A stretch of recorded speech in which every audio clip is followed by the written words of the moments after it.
Hello, in front of me I've got HD80.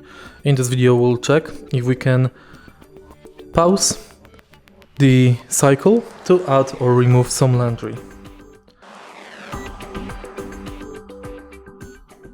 Firstly, let's turn on the dryer. Now let's start any cycle.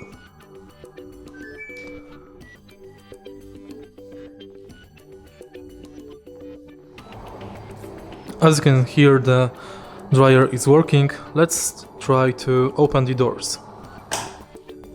As you can see, we can open the doors, which automatically pauses the cycle. Now we can add or remove laundry from the tub. And that's basically it. Close the doors, tap pause play,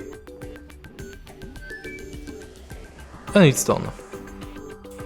If you find this video helpful, please leave like, comment and subscribe.